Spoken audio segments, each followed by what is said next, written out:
እንዴት ቆያችሁ? ገና ቆይተናል። ደህና ነን። ሰላም ነው? አለሁ እግዚአብሔር ይመስገን ደህና ነኝ።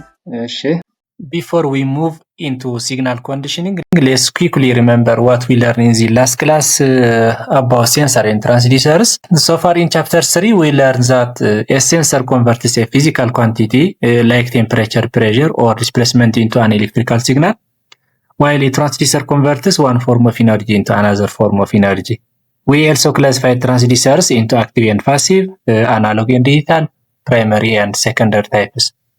Then we studied major sensor types, the resistive transducer like potentiometer, RTDs, and strain gauges, and also the capacitive transducer, inductive transducer like the LVDT, and the piezoelectric transducers that generate voltage from mechanical stress.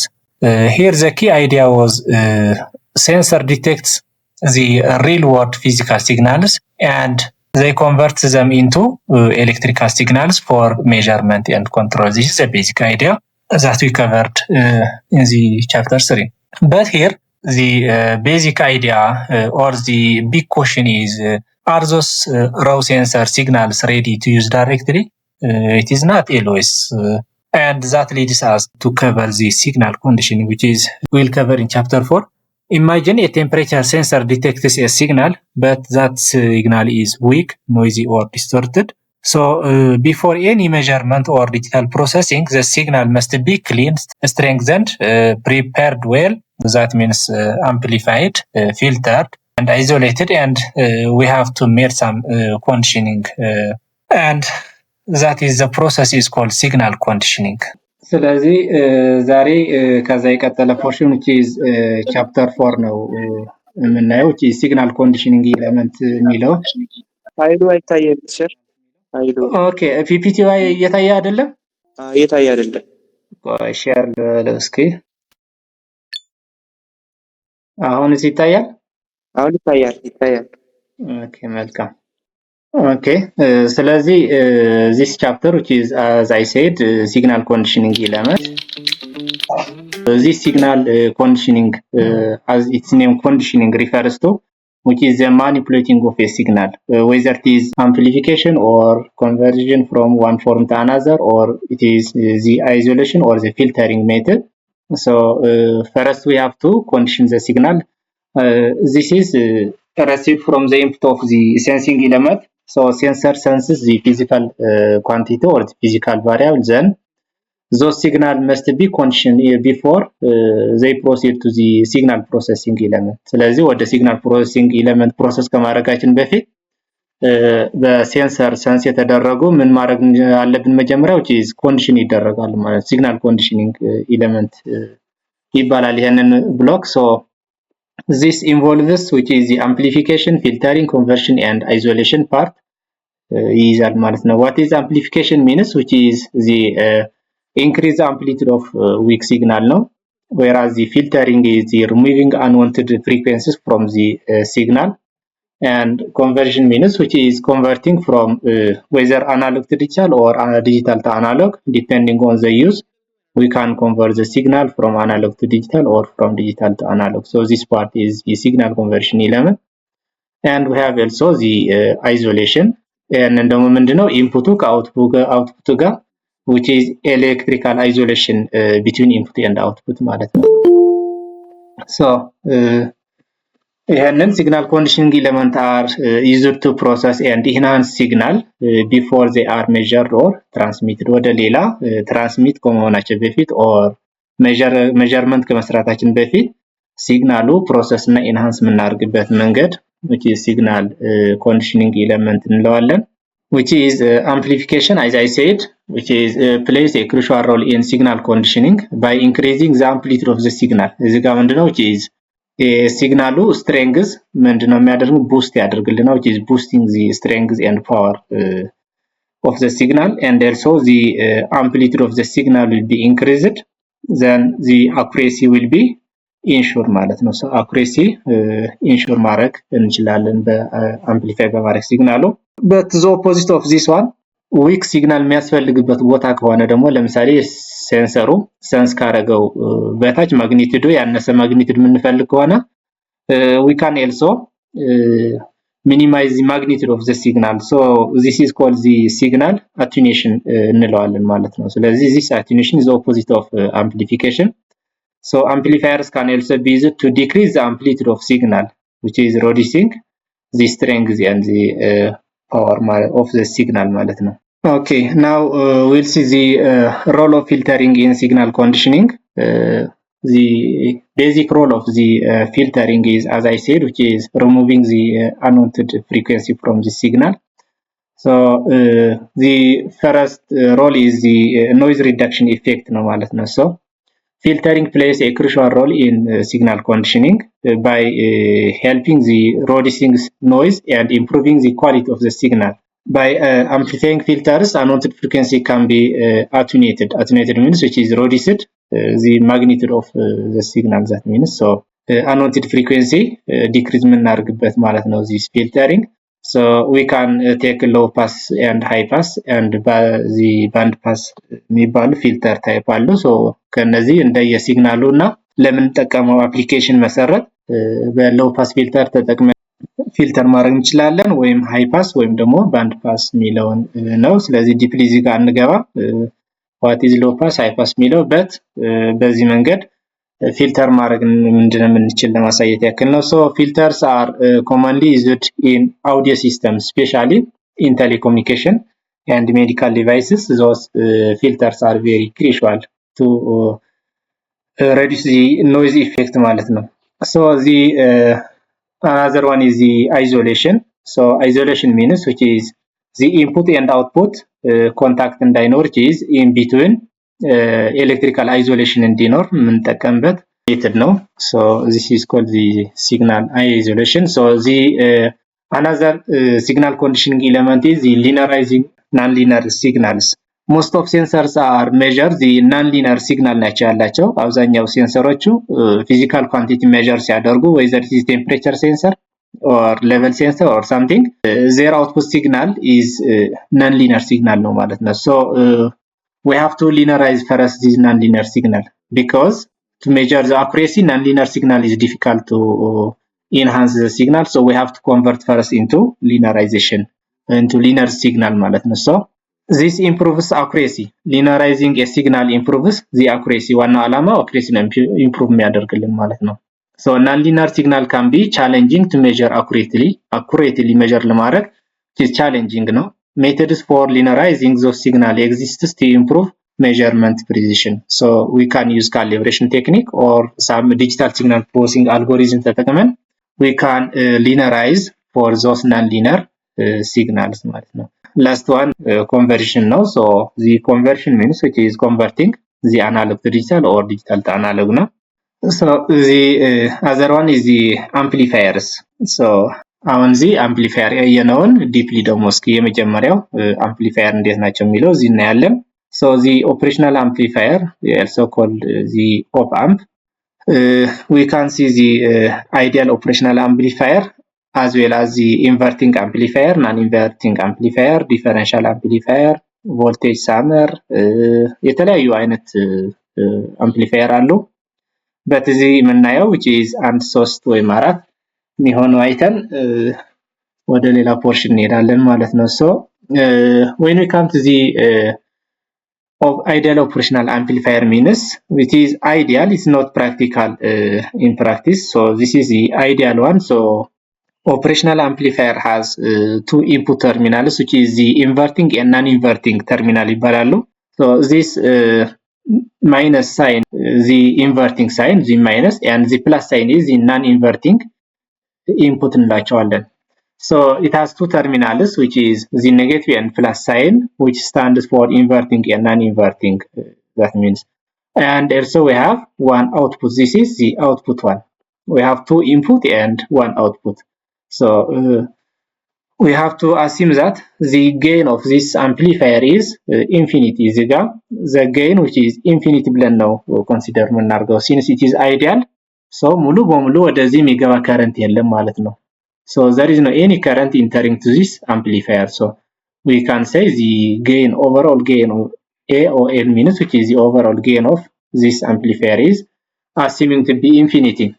so we have the formula V out, this one, the output of the amplifier is, we can calculate the gain times the difference of the inputs. So we have V plus minus the V minus, which is the voltage for the non-inverting minus the voltage, the inverting, times its gain is the output voltage. Output voltage can be measured by this one. So if the gain is infinity, this we can divide this V out over the overall gain, which equals to V plus minus V minus, no? If this gain is infinity, so V out over infinity, any number over infinity is 0. So this is 0, which equals to V plus minus V minus ነው የሚሆነው ማለት ነው። ስለዚህ እዚህ ጋር V plus minus V minus approaches to 0 ማለት V plus ማለት ከV minus እኩል ነው ነው። So principle idea ይሄን ነው። ስለዚህ እዚህ ጋር ያለው ቮልቴጅ which is V plus and also the inverting ላይ ያለው V minus always the same ናቸው። ይሄንን አንድ ኮንሴፕት መያዝ አለብን። So next, any current entering to this amplifier is 0. ወደ አምፕሊፋየር የሚገባ current የለም because this is infinity gain ስላልነው ማለት ነው። እነዚህ ሁለቱ ኮንዲሽን ከያዝን ወደ ኔክስት ያለውን ወደ ኢንቨርቲንግ እና ናን ኢንቨርቲንግ አምፕሊፋየር ስንሰራ ግልጽ ለመሆን ማለት ነው። ስለዚህ in general op amp characteristics 3 characteristics አለው which is high input amplification ነው. This means weak or poor signal can be largely amplified ይሆናል ማለት ነው። high input impedance አለው which is input impedance high ነው. So any current cannot be drawn through this amplifier. And also low output impedance ነው. output impedance low ነው ማለት, so there is no a voltage drop at the output side. That means next we'll see the inverting amplifier. So this inverting amplifier, as you see, we have, this is the symbol of the inverting amplifier. We have, this is the non-inverting sign, which is the plus, and this is the inverting sign, the minus one. So let me maximize and I use the color one. Okay. ይታያል ከለሩ? ይታያል። Okay. ስለዚህ the next one which is the inverting amplifier ነው. So in inverting amplifier እዚህ ጋር ኢንቨርቲንግ ነው ማለት የምንችለው which is ከማይነስ ሳይኑ ቮልቴጅ ሶርሱ ጋር ከዚህ ከማይነስ ሳይን ጋር ኮኔክት የሆነ ከሆነ which is called the inverting amplifier, whereas the voltage source, if the voltage source is connected to this non-inverting or the plus sign, we call it the non-inverting amplifier እንለዋለን። So we have, this is the voltage input voltage, we have this one, this is the voltage input, so this voltage is connected to the non-inverting sign, so this is called the inverting sign. Sorry, this is the inverting sign, so this is called the inverting amplifier እንለዋለን ማለት ነው። ስለዚህ ኢንቨርቲንግ ነው አይደለም እና በዚህ ነው የምንለየው ማለት ነው። ሶርሱ ከማን ጋር ነው ያለው? So the signal source V input, we have this one, and R input are connected to the inverting amplifier, this one.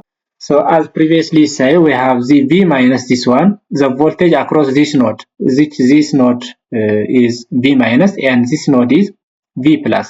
ስለዚህ እዚህ ጋር ያለው ቮልቴጅ እና እዚህ ጋር ያለው ቮልቴጅ always the same ነው, as we said, as the ideal op amp. and current ወደዚህ የሚገባ and ወደ ሁለቱ ሳይድ የሚገባ currentም ዜሮ ነው ማለት ነው። ስለዚህ ይሄንን ሁለት ፕሪንሲፕል በመያዝ የዚህ አናላይዝ እንሰራለን ማለት ነው። this is the current which is entering to the node, ወደዚህ ኖድ ወደ inverting ተርሚናሉ የሚሄደው current አለ እዚህ ጋር IN. so what is IN means, which is V input over R input ማለት ነው, which is or V inverting over R inverting. እዚህ ጋር ያለው current በዚህ ድሮ የሚያደርገው which is current ማለት voltage over resistor አይደለ? ስለዚህ V input over R input ማለት this is the current I input ነው. So we have this input current equals to voltage input over R input, or inverting current equals to inverting voltage over inverting resistance ነው. The other one is which is IF. IF means which is the feedback current ነው.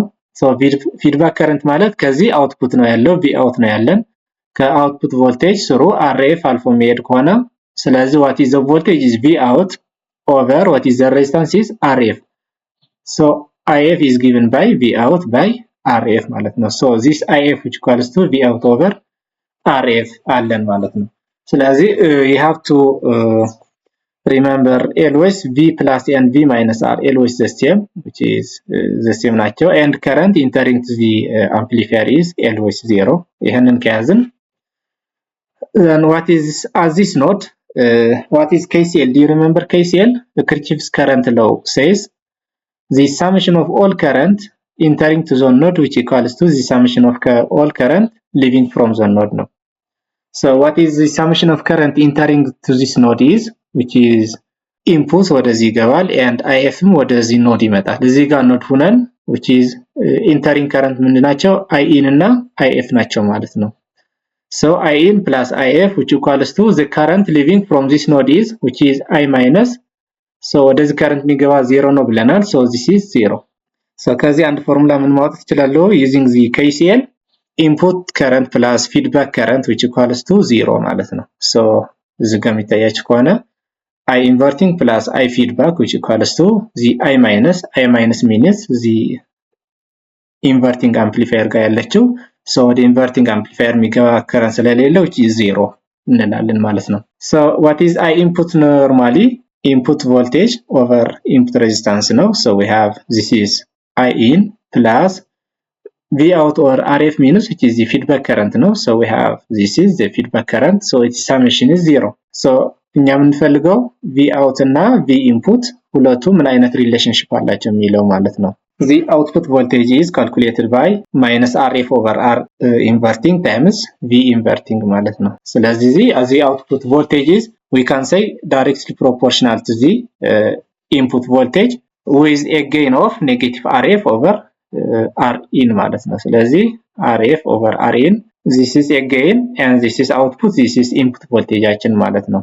ስለዚህ በዚህ መልኩ output voltage calculate ማድረግ እንችላለን ማለት ነው። so the second one is the non-inverting amplifier. so non-inverting amplifier means which is this input voltage ከማን ጋር ኮኔክት የሆነው which is non-inverting sign.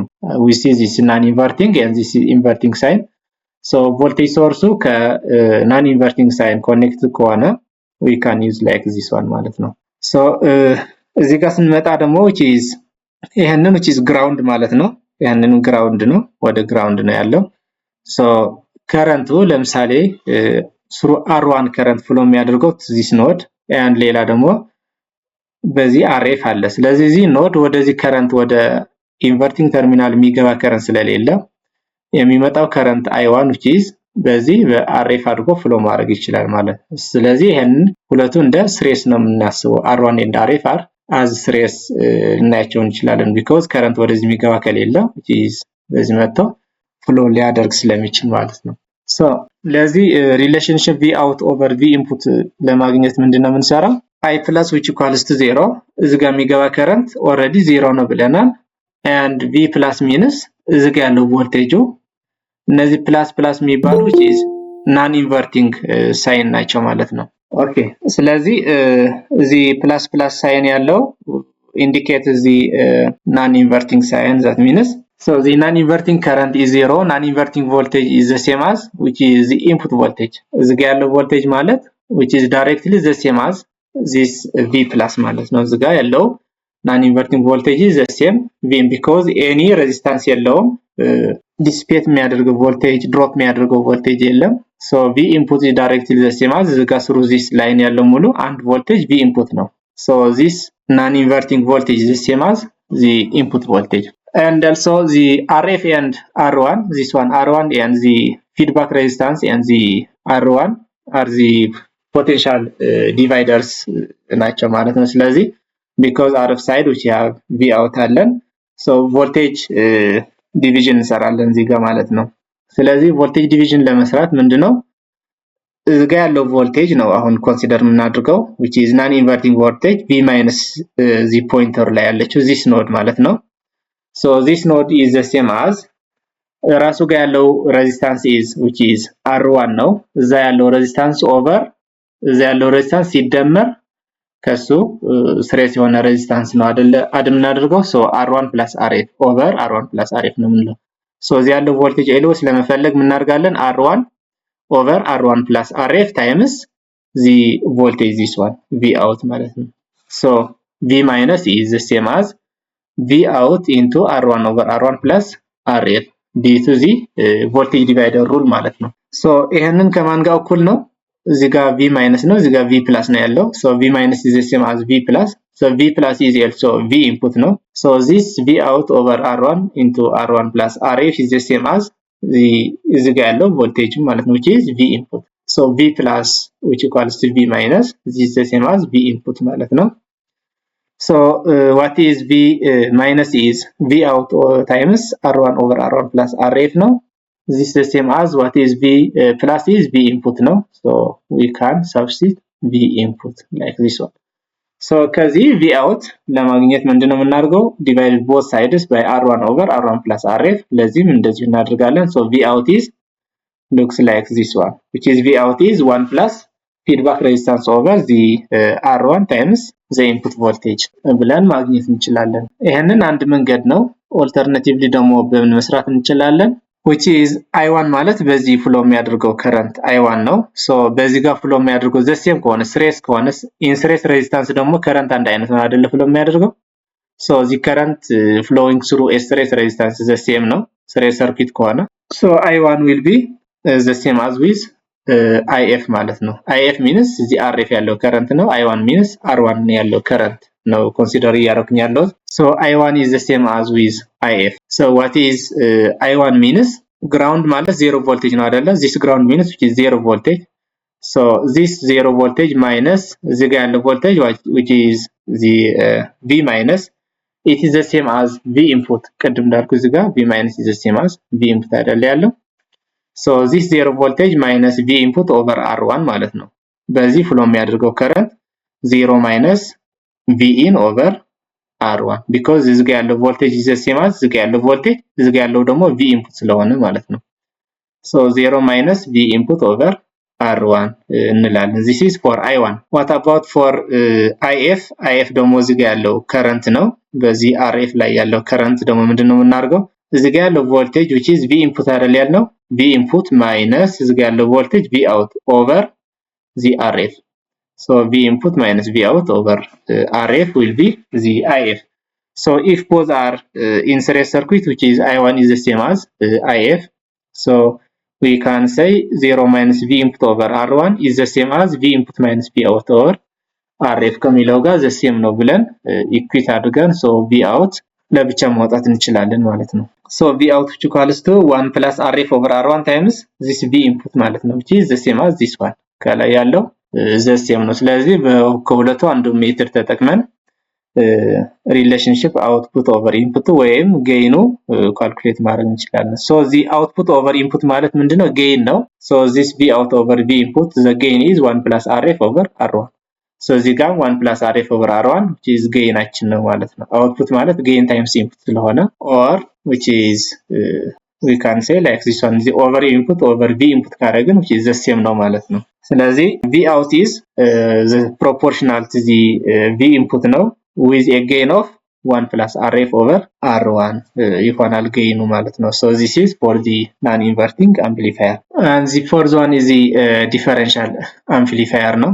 እዚህ ጋር ደግሞ differential ስንል which is as its name indicates differential which is different difference ሚኖር ከሆነ which is ሁለት ነገሮች አሉ ማለት ነው። so ሁለቱ voltage source ካላቸው which is differential እንለዋለን። so እዚህ ሰርኪት ላይ እንደምናየው which is inverting terminal ጋር V1 አለ እዚህ ጋር voltage source አለው and non inverting terminal ጋር which is we have V2 አለን ማለት ነው። so እንደዚህ አይነት አምፕሊፋየር እንደዚህ አይነት ሰርኪት ዲዛይን የተደረጉ አምፕሊፋየሮች we call them differential amplifiers እንላቸዋለን። so this differential amplifier shows two voltage sources V1 and V2 and they are connected to a differential amplifier. they forms a potential divider so that the gam which is potential divider እንጠቀማለን።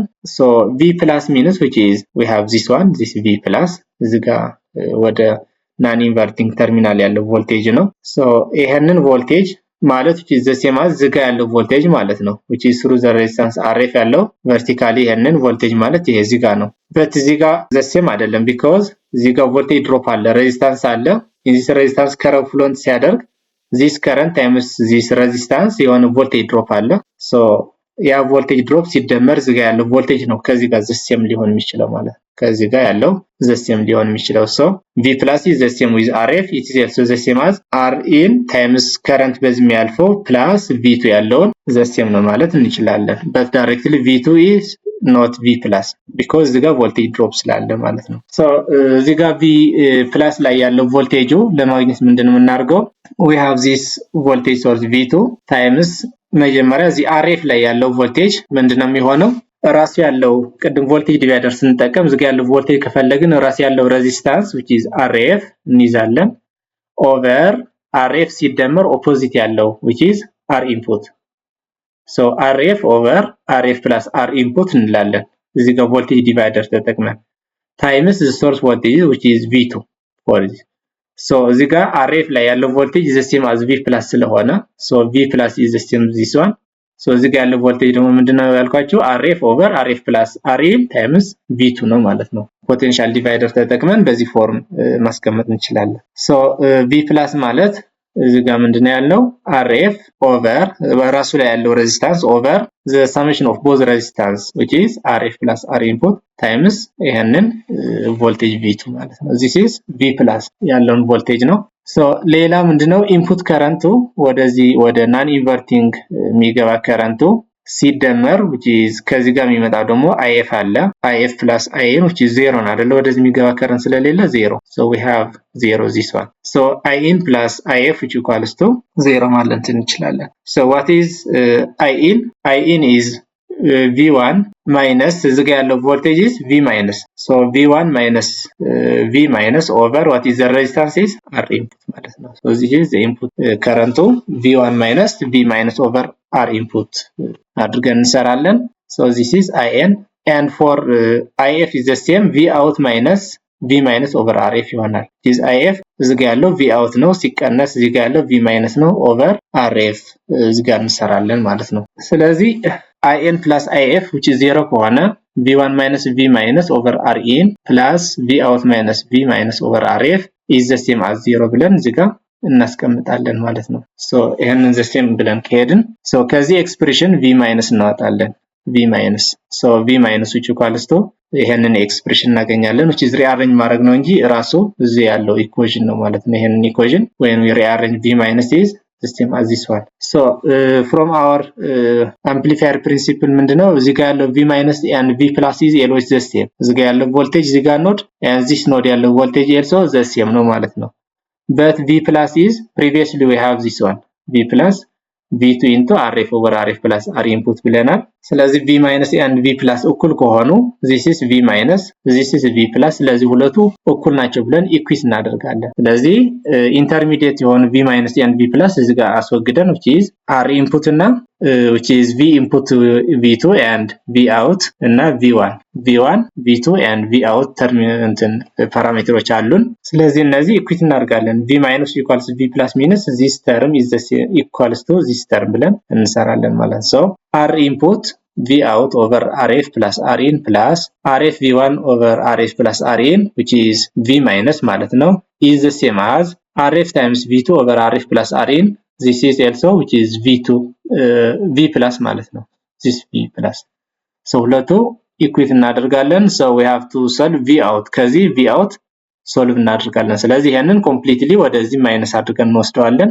V1 over RF plus RIN የሚለውን ወደ ራይት ሳይድ ማይነስ አድርገን እንወስደዋለን so times RF plus RIN over RIN አድርገን ደግሞ ቦth ሳይድ እናባዛለን so V out ብቻ ይቀራል እዚህ ጋር so V out equals to RF over R input into V2 minus V1 የሚለውን ፎርም መጨረሻ ላይ አውትፑት ቮልቴጅ እናገኛለን ማለት ነው። ስለዚህ ከዚህ ጋር ምንድነው የምንረዳው ዲፈረንሻል አምፕሊፋየር ከሆነ which is the output voltage V out is therefore proportional to the difference to voltage የሁለቱ ቮልቴጅ ዲፈረንስ proportional with a gain of RF over R input ማለት therefore proportional to the voltage difference V2 minus V1 and the closed loop gain is RF over R input ነው ማለት ነው። ስለዚህ እዚህ ጋር ምንም ውስብስብ ነገር የለውም which is የተወሰኑ ሩሎች ከያዘን እዚህ ጋር ያለው ቮልቴጅ ከዚህ ጋር እኩል ከሆነ ወደዚህ የሚገባ ከረንት ከሌለ and እዚህ ጋር የሚመጣው ከረንት ደግሞ V1 minus እዚህ ጋር V minus over RF መሆን ካወቅን then ቮልቴጅ ዲቫይደር ደግሞ ለምሳሌ እዚህ RF ላይ ስንፈልግ ቮልቴጅ ዲቫይደሩ እዚህ ከዚህ ቮልቴጅ ድሮፕ across this RF is the same as ራሱ ያለው resistor RF over the sum of those two parallel resistor RF and RA times the voltage source V2 ነው ማለት ነው። ስለዚህ ይሄንን ካወቅን እዚህ ጋር ያለው ቮልቴጅ ማለት ደግሞ ከV plus ጋር ያለው ቮልቴጅ which is the same ነው። so V minus is the same as V plus ካልን ሌላ የካልኩሌሽን ማተር ነው። ስለዚህ እነዚህ ኮንሴፕት ብቻ ነው መያዝ የሚጠበቅብን። ስለዚህ based on this one we can find the relationship between the output voltage and the difference voltage V2 minus V1 ማለት ነው። so the next one is the deflection bridge ናቸው።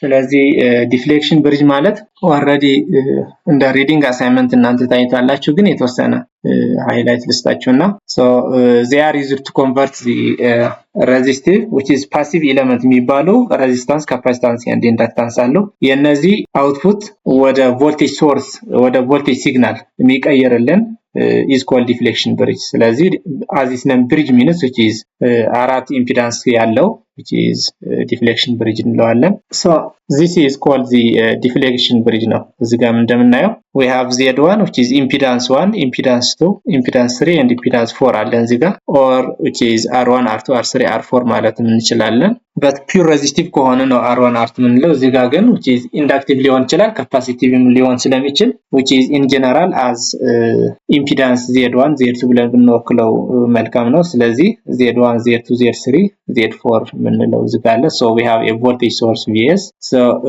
we have a current I1 is flowing through this one, current I2 is flowing through this one and current I1 is the same ከዚህ ጋር which is node አለ ከዚህ ከሶርስ የመጣ current እዚህ ጋር ሲደርስ which is I1 እና I2 ወደዚህ ተከፋፈለ ማለት ነው። so the current I which equals to I1 plus I2 ነው ማለት ነው። ስለዚህ I1 ወደ እዚህኛው ተርሚናል ከሄደ so በዚህ ሲመጣ እዚህ ጋር ክፍት ነው ወደዚህ current መምጣት አይችልም which is current I which equals 0 ነው። እዚህ ጋር ወደ point B current የሚመጣ የለም there is no any current drawn to the point B so all the current I1 is flow through this one ከA እስከ C ያለውን which is I1 flow ያደርጋል ማለት ነው። this is I1 and the current I2 በዚህ የሚመጣው ደግሞ which is እዚህ ጋር ሲደርስ the node አለ ወደዚህ ሲሄድ እዚህ open ስለሆነ እዚህ ጋር open ደግሞ current flow ማድረግ አይችልም so totally current I2 በዚህ flow ማድረግ ይጀምራል ነው። ስለዚህ ከA በታችኛው ተርሚናል AP and C ደግሞ current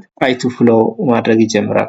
ዘን እዚህ ጋር የመጣው current I1 ነው እዚህ ጋር current I2 ነው ኖድ C ላይ ተገናኝተው ተደምረው current በዚህ flow ማድረግ ይጀምራል። I3 ካለው ለምሳሌ I3 በዚህ ይመጣል so this current I3 also I1 and I2 እንደዚህ ሮቴት ያደርጋል ማለት ነው። ስለዚህ ሜን እንትኑ ይሄን ነው current flow የሚያደርገው so እዚህ ጋር ኢምፒዳንስ አለ current flow ሲያደርግ which is voltage drop ይኖራል so ይሄንን ወደ ቴቬንን ፎርም ወደ ቴቬንን ኢኩዊቫለንት ሰርኪት ሪፈር ካረግ ነው which is like this one represent ማድረግ እንችላለን so this is Z1 and Z4 we have እዚህ ጋር Z1 እና Z4 ያለውን which is parallel እንጠቀመዋለን so Z2 and Z3 we have also Z2 and Z3 in parallel so this is the equivalent circuit Thevenin equivalent circuit of this deflection bridge ይሄንን ይመስላል ማለት ነው so E Thevenin ማለት ደግሞ which is እዚህ ጋር ያለው this one እዚህ ጋር ቮልቴጅ አለው ባይዘው current በዚህ ፍሎ ማድረግ ባይችልም ቮልቴጅ ድሮፕ ግን አለ የሆነ ኦፕን ሰርኪት ከሆነ current is 0 ቮልቴጅ አለ ማለት ነው ሾርት ሰርኪት ከሆነ ደግሞ current ፍሎ ማድረግ ይችላል ቮልቴጅ ግን 0 ነው ማለት ነው ስለዚህ እዚህ ጋር ምንድነው ኦፕን ነው ኦፕን ከሆነ current 0 ነው የለም በዚህ ማለፍ አይችልም but voltage drop ግን አለ እዚህ ጋር ማለት ነው from point B to point D ማለት ነው this is called E Thevenin ያልነው ማለት so the Thevenin voltage E Thevenin ያልነው is the open circuit output voltage ነው which is open circuit output voltage of the bridge የብሪጁ output voltage ነው so that means when current I this current I in BD which is BD which equals to 0 because this is open circuit ስለሆነ ማለት ነው so this is 0 when we see the Kirchhoff's law we can look the point P point A point B this one then point C is this point C and point Q is this one ስለዚህ ከP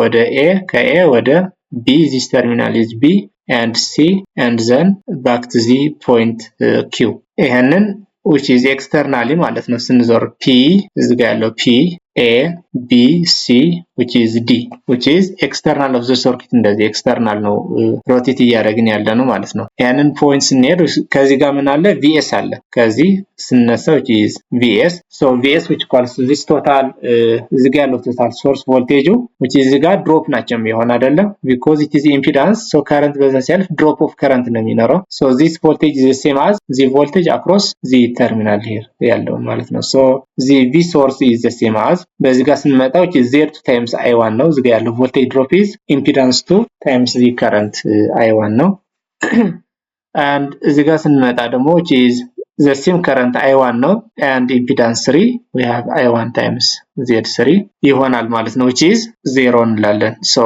or negative VS plus Z2 I1 plus Z3 I1 which equals 0 ማለት እንችላለን or VS which equals to እዚህ ጋር ያለው voltage drop plus እዚህ ጋር ያለው voltage drop ነው ማለት እንችላለን because ወደዚህ ካልሄድንም ይሄንን ታችኛው ተርሚናሉ እዚህ ጋር ከረንቱ ፍሎ ማድረግ ስለማይችል በዚህ ነው ይዘር ነው ማለት ነው which is external ነው ሮቴት እያደረግን ያለ ነው so I1 ማለት ደግሞ which is the current I1 በዚህ የሚያልፈው is the same as ከዚህ V source የመጣ ነው so this V source which equals to ምን ማድረግ እንችላለን ከዚህ ኮመን I1 መውጣት ትችላላችሁ ከዚህ I1 ኮመን አለ so VS which equals to I1 into Z2 plus Z3 ነው so this I1 equals to V source over Z2 plus Z3 ነው ማለት ነው ስለዚህ current I1 flowing through this bridge is given by the source voltage over impedance 2 plus impedance 3 ማለት እንችላለን ማለት ነው then next ደግሞ which is P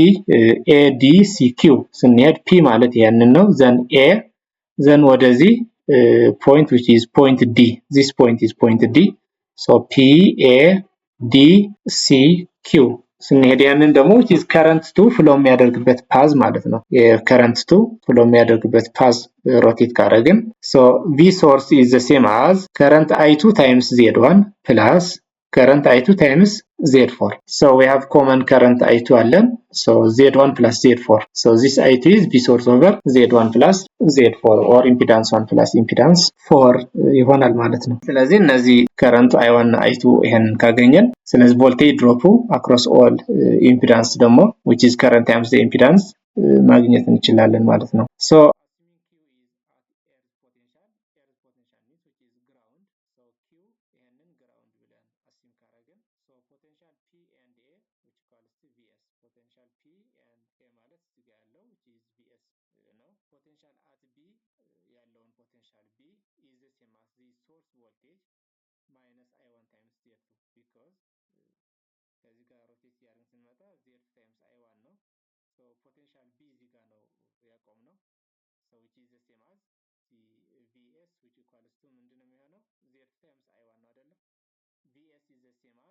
Z2 times I1 so we have VS which equals to I1 times Z2 ማለት ይችላል which equals 0 ስለሚሆን ያንን ወደ right side ከወሰድነው or VS minus I1 Z2 is the potential at point this point B ማለት ነው so at point D ይሄንን ከሆነ ደግሞ which is ይሄንን current I2 ነው flow የሚያደርገው በዚህ so this VS minus the current I2 times this Z1 is the potential at point this point D ማለት ነው this point D ከሆነ we have this potential voltages so the Thevenin እዚህ ጋር ያለው ዋና ታርጌታችን which is E Thevenin ለማግኘት ነው so the Thevenin voltage output voltage of the bridge is E Thevenin is equal to the potential difference between B and D so ከዚህ ጋር ያለው B and D between the Thevenin is between B and D so the potential difference between B and D is called the output Thevenin voltage of the bridge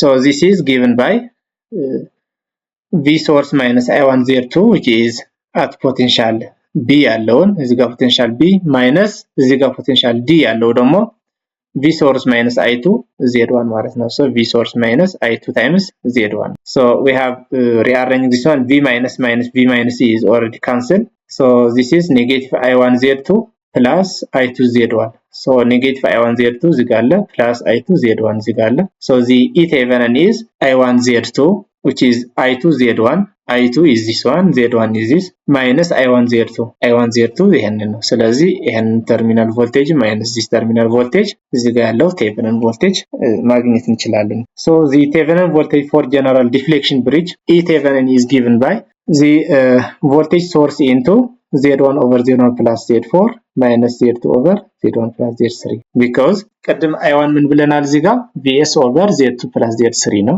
and I2 is VS over Z1 plus Z4 ነው ስለዚህ እዚህ ጋር ሰብስቲት ማድረግ ነው what is I2 is V source over Z1 plus Z4 ነው times Z1 ይሆናል and I1 is V source over Z2 plus Z3 ነው so እዚህ ጋር ምን ሰብስቲት ማድረግ እችላለሁኝ V source over Z2 plus Z3 times Z2 የሚለው ነው so ይሄንን ኢኩዌት አድርገን we can find E Thevenin equals V source into Z1 over Z1 plus Z4 minus Z2 plus Z3 ማለት ነው. So this is the general voltage for the deflection bridge. Thevenin voltage general formula given by this one. So for this E Thevenin for the general any deflection bridge is given by Vs into the impedance 1 over impedance 1 plus Z4 minus Z2 over Z plus Z3 ይሆናል ማለት ነው. So the equivalent Thevenin ከሆነ ደግሞ which is እዚህ ጋር Thevenin ማለት which is እዚህ ጋር ያገኘነው ምንድነው the Thevenin voltage ነው እዚህ ጋር ደግሞ impedance ነው so when it comes the Thevenin total impedance which is Z2 times Z3 we have this is Z2 times Z3 over Z2 plus Z3 የዚህኛው ወደዚህ ልመልሳቸውና which is Z2 times Z3 over Z2 plus Z3 አይደል የሚሆነው የዚህኛው ኢኩቫለንቱ so plus እዚህ ጋር በፓራለል ከሰራን which is መጨረሻ ላይ እነዚህ ፓራለል የተሰሩ Z2 Z3 እና Z1 Z4 ስሬት ይሆናሉ በኋላ ማለት ነው ስለዚህ እነ ሁለቱን እንደምራለን የዚህ ፓራለል ሲደመር የዚህ ፓራለል so እንደዛ ከሆነ Z2 Z3 over Z2 plus Z3 ሲደመር Z1 Z4 over Z1 plus Z4 ስለዚህ የዚህኛው ፓራለል እንሰራና ዘን እንደምራቸዋለን ስለዚህ እዚህ ጋር ሰራን ሁለቱ sum up እናደርጋቸዋለን ማለት ነው so the total Thevenin impedance is also calculated by this method ማለት ነው so now we have to design the resistive deflection bridge ማለት ነው ስለዚህ resistive deflection bridge ብቻ ከሆነ ማለት which is resistive ማለት እነዚህ ኢምፒዳንሶቹ ሬዚስታንስ ናቸው ማለት ነው ሁሉ ማለት ነው ስለዚህ ሌላ ካፓሲታንስ የለም or ኢንዳክታንስ የለም ማለት ነው ስለዚህ እዚህ ጋር ያሉ ኢምፒዳንሶች በሙሉ pure resistive ናቸው ማለት ነው Z1 Z2 Z3 Z4 ሚለው pure resistive ሲሆን ጊዜ which is called resistive deflection bridge እንላቸዋለን so in a resistive ከሆነ which is Wheatstone bridge ይባላል all four impedances Z1 to Z4 are pure resistances R1 to R4 so the output voltage for the resistive deflection bridge is given by Vs into ቀደም Z1 over Z1 plus R4 minus Z2 over Z2 plus Z3 የነበረውን which is pure resistive ስለሆነ resistive እንቀይራለን እነዚህ R1 R4 R2 and R3 ብለን እንቀይራቸዋለን ማለት ነው ስለዚህ በዚህ መልክ pure resistive ከሆነ እንደዚህ ይሆናል ማለት ነው ስለዚህ እዚህ ጋር የሆነ ዲዛይን ማድረግ ይተበቅብናል so ይሄንን የተወሰነ ሃይላይት ታችሁ ይሄንን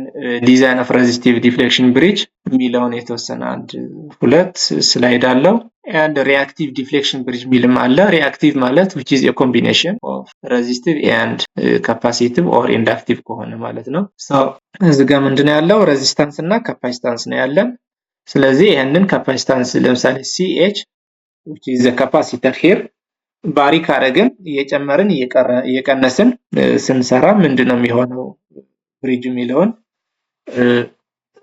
የተወሰነ ሪፈር አድርጉት so እዚህ ጋር Z ማለት በካፓሲታንስ ጊዜ 1 over j omega c ነው ለዚህ እነዚህ አሉ ይሄንን ፒውር ሬዚስቲቭ ስለሆነ Z ማለት R2 ነው directly which is R2 ነው and this is also Z3 means pure resistive ስለሆነ R3 ነው directly Z1 ማለት ደግሞ which is capacitor ነው ያለው so the reactive of the capacitance is 1 over j omega c ነው because this is c naught we make this one c naught and here which is 1 over j omega ch ነው የሚሆነው ስለዚህ ይሄንን 1 over j omega ch R3 R2 1 over j omega 3 ሚለውን እንጠቀማለን ማለት ነው instead of Z1 ይሄንን እንጠቀማለን instead of Z2 R2 እንጠቀማለን instead of Z3 R3 instead of Z4 ደግሞ 1 over j omega C of H ሚለውን ተጠቅመን which is the formula የቅድሙ ፎርሙላ እዚህ ጋር ጀነራል ፎርሙላ ላይ Z1 Z2 አሁን ባልናቸው ፓራሜትር ቀይረን እንጠቀማቸዋለን ማለት ነው። ስለዚህ ያንን for capacitive ከሆነ or reactive deflection bridge እንለዋለን። በዚህ ጊዜ ሌላ ደግሞ which is እዚህ ጋር ስንመጣ resistive እና inductive እነዚህ ሁለት capacitive የነበሩ በኢንዳክተር ሪፕሌስ ከተደረጉ እዚህ ጋር እንሄዳለን ማለት ነው። ስለዚህ ኢንዳክታንስ ከሆነ ደግሞ በኢንዳክታንስ ጊዜ Z1 ለምሳሌ ይሄንን Z1 የነበረውን which is በL1 የተተካ we can say the impedance of the inductance is given by j omega L capacitance ከሆነ 1 over j omega C ነው አይደለ? ኢንዳክታንስ ከሆነ ግን j omega L ነው። so this is L1 so j omega L1 and Z2 is pure R so we can Z3 is also pure R so Z2 is the same as Z3 which is R ማለት እችላለሁ and Z4 is which is L2 ነው so j omega L2 ብለን ይሄንን ደግሞ ወደዛ ፎርሙላ ወስደን እንሰራለን ማለት ነው። ስለዚህ ይሄንን የተወሰነ ሪፈር አድርጉ። የተሰማ ነበር ሙሉ ፕሬዘንቴሽን ይሰማል? ኦኬ ቴንክ ዩ ጌታው ታደለ አቡ አው ይሰማል። ኦኬ ቴንክ ዩ ናትናኤል